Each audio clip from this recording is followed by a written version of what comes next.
Pisces sign है। Pisces sign again a water sign.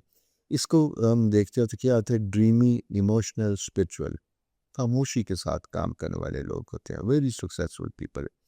बेहतरीन match अगर इनका देखते हैं तो कैंसर, लव साइन होता है इनका। लविंग होते हैं, केयरिंग होते हैं, इनके डीप इमोशंस को कैंसेरियन अच्छे तरीके से समझ भी सकते हैं, उसे फुलफिल भी कर सकते हैं। उसके बाद स्कॉर्पियो साइन होता है, वाटर साइन भी है, चूँकि पाइसेस भी वाटर साइन है, तो स्कॉर्पियो भी इनकी डेप्थ को अंडरस्टैंड करते हैं, जिसे कहते हैं कि 1+1 2 करने में ये एक दूसरे की बड़ी हेल्प करता है। तो टॉरसेरियन भी जो है वो इन्हें इमोशनल सपोर्ट स्ट्रेंथ के साथ देते हैं। कभी-कभी जब ये जिसे कहते हैं कि इनकी लहरें ज़्यादा तेज़ होती हैं, इमोशनली डिस्टर्ब होते हैं, तो इन्हें अमूमन एक सहारे की ज़रूरत होती है जो इन्हें थोड़ा-सा हाथ पकड़ के ठहराए। वो टॉरस साइन से होता है, यानी अर्थ साइन की। अर्थ साइन में जेमिनी भी इनके लिए अच्छी सपोर्ट, अच्छी स्टेबिलिटी बन सकता है।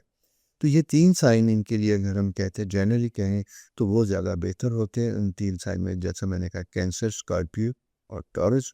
और डिफ़िकल्ट साइन में अगर हम इन्हें कहते हैं तो जेमिनी साइन होते हैं। जेमिनी साइन इसलिए कि जेमिनी साइन बात करते-करते मौज़ू बदल देगा, कुछ और करेगा। ये जब सोच रहे होते हैं, कुछ कर रहे होते हैं तो बड़े प्लान्ड एंड फ़ोकस होते हैं। इसलिए इन्हें वहाँ पे डिस्टर्बेंस, डाइवर्शन पसंद नहीं होती, तो कॉन्फ्लिक्ट पैदा होते हैं। कि यूं जनाब ये इमोशनल सिक्योरिटी और केयर के लिए इनके बेहतरीन साइन कैंसर, स्कॉर्पियो, टॉरस और मुश्किल में ज़रा सा आता है जेमिनी। दोस्तों, आज आपने मुख्तसर तारुफ सुना। ये मैंने मुख्तसर तारुफ, ये आप सबको ये प्रोग्राम ज़रूर सुनना चाहिए। इसलिए कि जब ये प्रोग्राम आपको सुना तो आपको थोड़ा सा आइडिया ये होगा कि ये प्रोग्राम किस किस्म का होता है।